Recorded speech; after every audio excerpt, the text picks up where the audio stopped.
Today we are going to discuss our worksheet number 61 and date is 14 September 2020 और आज हमारा हिंदी दिवस भी है, तो आप सभी को हिंदी दिवस की शुभकामनाएं।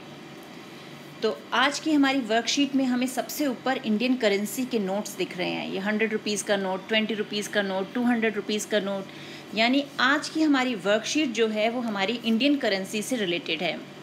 तो देखें हमारी आज की worksheet. India is an ancient country of different cultures and traditions.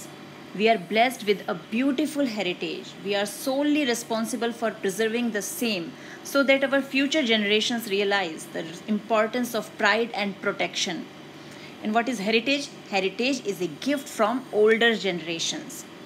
तो अब ये जो है हमारी इंडिया जो है वो कल्चर्स और ट्रेडिशंस इतने सारे हैं वहाँ पर, और हम ब्लेस्ड हैं, यानी हम बहुत ही लकी लोग हैं जो हमें इतनी ब्यूटीफुल हेरिटेज मिली है।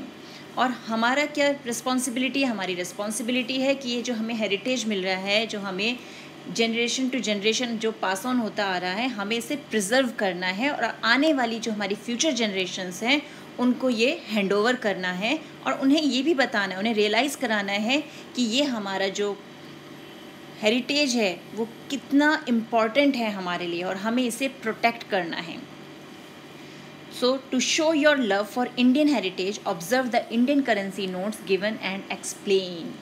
अब बेटा कभी आपने इंडियन करेंसी जो हमारे नोट्स हैं इन्हें ध्यान से देखा है? फ्रंट साइड पे तो नंबर लिखा होता है कि कितने रुपीज़ का नोट है, 100 रुपीज़, 50 रुपीज़ जो भी है, और बैक साइड पे हमेशा एक पिक्चर यहाँ पर बनी हुई होती है। कभी ऑब्ज़र्व किया है वो पिक्चर किसकी है?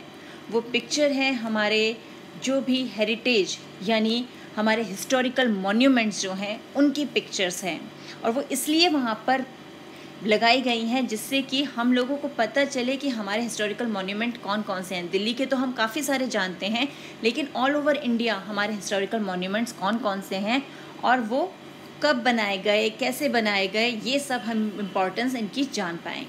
तो अब जैसे यहाँ पर 100 रुपीज़, 20 और 200 रुपीज़ का नोट दिए हुए हैं हमें, इसी तरह से आप वर्कशीट के एंड में जाएंगे तो यहाँ पर हमें 50 रुपीज़, 10 रुपीज़ एंड 500 रुपीज़ के नोट्स दिए हुए हैं और उनके बैक साइड पे भी कुछ पिक्चर्स प्रिंट हैं यहाँ पर।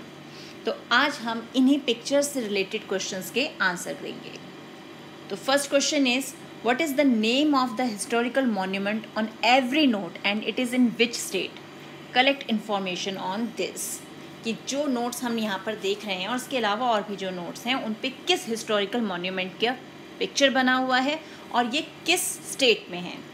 तो हम स्टार्ट करते हैं। हमारा यहाँ आ गया हमारा नोट जो भी हम देख रहे हैं, और उस पे मॉन्यूमेंट कौन सा बना हुआ है, और फिर हमें क्या देखना है कि वो किस स्टेट में है। तो नंबर 1 हमारा 10 रुपीज़ का नोट हम ले रहे हैं। 10 रुपीज़ के नोट पे बना हुआ है बेटा हमारा कोणार्क सन टेम्पल, यानी कोणार्क का सूर्य मंदिर, और ये है हमारा ओडिशा में।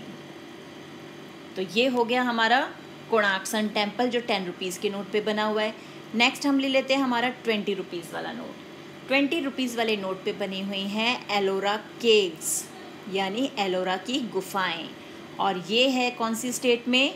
ये है महाराष्ट्र में। तो ये हो गया हमारा 20 रुपीज़ वाला note. Third one is 50 rupees, ascending order में चल रहे हैं। 50 रुपीज़ वाले नोट पे बना हुआ है एक चैरियट यानी एक रथ, वो है हम्पी का चैरियट यानी हम्पी चैरियट, और ये हम्पी जो है ये है कर्नाटका में, तो ये कर्नाटका स्टेट में है। सिमिलरली अब नेक्स्ट हमारा 4 नंबर पे हम ले आते हैं हमारा 100 रुपीज़ वाला नोट यानी करेंसी ऑफ 100 रुपीज़। इस पे बना है रानी की वाव, ये हमारा एक पोर्ट है और ये पोर्ट है हमारा गुजरात में, बहुत फेमस पोर्ट है ये। नंबर 5 पे आ गया हमारा 200 रुपीज़ वाला नोट, और उस पे बना हुआ है हमारा सांची स्तूप। सांची स्तूप तो आपको पता है ना, याद है सांची स्तूप? तो सांची स्तूप जो है वो है हमारा मध्य प्रदेश में यानी MP में, मध्य प्रदेश। और लास्ट यानी हमारा 500 रुपीज़ का नोट, उसे ध्यान से देखोगे, अगर यहाँ पे पिक्चर में भी देखोगे तो 500 रुपीज़ नोट को देखते ही आपको पता चल जाएगा कि ये तो रेड फोर्ट है। और रेड फोर्ट कहाँ है ये आपको पता है, हमारी दिल्ली में। तो ये हमने पूरी टेबल बना ली। आपको भी ऐसे टेबुलर फॉर्म में नोट, देन मॉन्यूमेंट कौन सा बना हुआ है और in which state it is situated, ये आपको इस ढंग से टेबल बनाना है। Next question, have you visited such historical monuments, share your experiences. अब आप स्कूल पिकनिक पे दिल्ली में कई हिस्टोरिकल मॉन्यूमेंट्स में गए होंगे, गए हैं ना, तो आपको अपने एक्सपीरियंसेस शेयर करने हैं कि आपको वहाँ जाकर कैसा लगा या आपने वहाँ पर क्या देखा। मैं आपको कुछ हिस्टोरिकल मॉन्यूमेंट्स के सिर्फ नेम्स बता रही हूँ और कुछ आप याद करो। आपने वर्चुअल पिकनिक वाली एक वर्कशीट की थी तो उसमें भी हमने बहुत सारे मॉन्यूमेंट्स देखे थे। तो आप यहाँ पर रेड फोर्ट आपने ज़रूर देखा होगा, कुतुब मीनार वो भी देखा होगा, और बहुत सारे, हुमायूं टॉम याद है, हुमायूं टॉम, तो वो भी, उसके बारे में आप लिख सकते हैं। यानी आप पिकनिक पे जहाँ गए थे उन हिस्टोरिकल मॉन्यूमेंट में से किसी एक के बारे में आपको लिखना है कि आपको वहाँ क्या अच्छा लगा। ओके, ये मैं नहीं लिख रही हूँ, इसके बारे में किसे लिखना है, आपने, क्योंकि ये आपके एक्सपीरियंसेस हैं। क्लियर।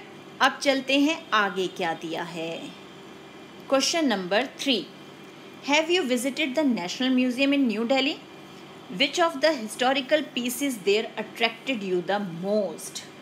अब बेटा ये जो नेशनल म्यूजियम है यहाँ आप ज़रूर गए होंगे पिकनिक पे, जनपथ पे ये है, और ये आपको पता है इस्टेब्लिश कब किया गया था, ये इस्टेब्लिश हुआ था 15 अगस्त 1949 में। तो इट वाज एस्टेब्लिश्ड ऑन 15 अगस्त 1949।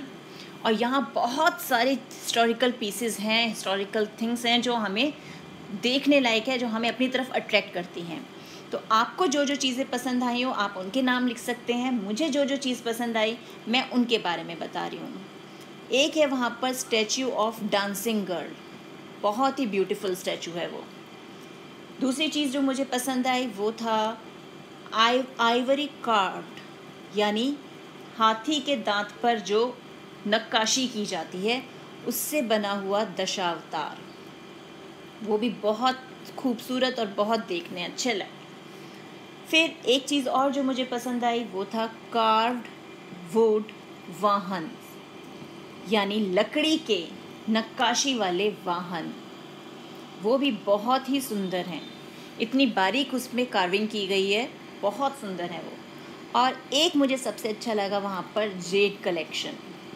अब ये जेड क्या है, जेड स्पेशल स्टोन्स होते हैं, आप उन्हें जेम स्टोन्स भी कह सकते हैं, जो ग्रीन कलर की वैरायटी होती है उसमें, लाइट ग्रीन, डार्क ग्रीन, काई ग्रीन, और बहुत ही सुंदर होते हैं और बहुत स्ट्रॉन्ग स्टोन होता है। ये टाइप ऑफ स्टोन है, ये एक मैं आपको बता दें टाइप ऑफ स्टोन, और ये बहुत स्ट्रॉन्ग स्टोन है और इसके ऊपर भी कार्विंग की गई है, नक्काशी की गई है। यानी सोचिए कितनी बारीकी से कैसे उनके टूल्स होते होंगे, औजार होते होंगे, जो ऐसे स्ट्रॉन्ग स्टोन पे भी वो बहुत सुंदर नक्काशी कर लेते थे। अब आते हैं हमारे फोर्थ क्वेश्चन पे, इज़ देयर सम स्मॉल और big monument of historical importance near your house, right about it. अब हम रहते हैं दिल्ली में, तो दिल्ली में तो इतने सारे हिस्टोरिकल मॉन्यूमेंट्स हैं और इतने सारे आप घूम भी चुके हो। किसी भी एक हिस्टोरिकल मॉन्यूमेंट के बारे में आपको यहाँ पर बताना है। फॉर एग्जांपल हम ले लेते हैं रेड फोर्ट। रेड फोर्ट के बारे में हमने एक वर्कशीट में भी जाना था। तो रेड फोर्ट क्या था, इट वाज बिल्ट बाय, किसने बनवाया था ये, it was built by Shahjahan. Shahjahan ने ये बनवाया था। And it is made up of, कौन से स्टोन से बना हुआ है ये, it is made up of red sandstone. तभी तो इसका नाम रेड फोर्ट है, क्योंकि इसकी सारी वॉल्स जो हैं उसी रेड सैंडस्टोन से बनी है, तो इसलिए रेड कलर का दिखता है। और एक इम्पॉर्टेंट थिंग जो इसके बारे में हम जानते हैं वो ये है, it is selected as world heritage. इसको वर्ल्ड हेरिटेज की तरह सेलेक्ट किया गया है, किसके द्वारा, बाय यूनेस्को। यूनेस्को ने इसे वर्ल्ड हेरिटेज माना है। तो इसी तरह से आप दूसरे मॉन्यूमेंट के बारे में भी इंफॉर्मेशन दे सकते हैं। Fifth question, does your house have anything which has been preserved because it was used by your ancestors? कि आपके घर में कोई ऐसी चीज़ है जो इसलिए संभाल के रखी हुई है क्योंकि आपके एंसेस्टर्स यानी आपके पूर्वज उसे यूज़ किया करते थे। तो घर में कोई ना कोई चीज़ तो ऐसी होती है जैसे मम्मी या पापा कहते हैं ये पता है आपके जो ग्रैंडफादर थे या ग्रेट ग्रैंडफादर थे वो यूज़ किया करते थे। होती है ना ऐसी चीज़। नहीं है तो अपने मम्मी पापा से पूछना, वो ज़रूर बताएंगे आपको उस चीज़ के बारे में। फॉर एग्ज़ाम्पल जैसे मेरे पास है कॉइन्स जो पुराने टाइम में यूज़ होते थे। तो I have coins used in pre independence era, यानी आज़ादी से पहले उस टाइम में जो कॉइन्स यूज़ होते थे ना वो मेरे पास है, जो मेरे दादाजी वगैरह यूज़ करते थे। And these were used by my grandfather, these were used by my grandfather. और उनके भी पापा, उनके भी, तो ग्रैंडफादर एंड हिज एंसेस्टर्स। तो बहुत पुराने कॉइन्स हैं और बहुत ही सुंदर हैं, छोटे छोटे सुंदर से कॉइन्स हैं वो। तो इसी तरीके से आपके पास अगर कोई ऐसी चीज़ रखी हुई है जिसे प्रिजर्व किया गया है क्योंकि वो आपके एंसेस्टर्स यूज़ करते थे, तो आप उसके बारे में यहाँ पर लिख सकते हैं। एक बार मम्मी या पापा से पूछ के ज़रूर देखना, आपको ज़रूर कोई ना कोई चीज़ ऐसी मिलेगी। तो है ना ये इंटरेस्टिंग सी वर्कशीट। और आपका आज का काम, कोशिश करो जितने currency, different type of currency notes जो है आप कलेक्ट कर सको और उन सब पे क्या पिक्चर्स बने हुए हैं वो ज़रूर चेक करना। और हर पिक्चर के नीचे उनका नाम भी लिखा होता है, छोटा सा बारीक लिखा होता है, उसे पढ़कर देखना कि वो कौन सा मॉन्यूमेंट है। तो मिलते हैं एक और वीडियो में, तब तक keep practicing and keep enjoying.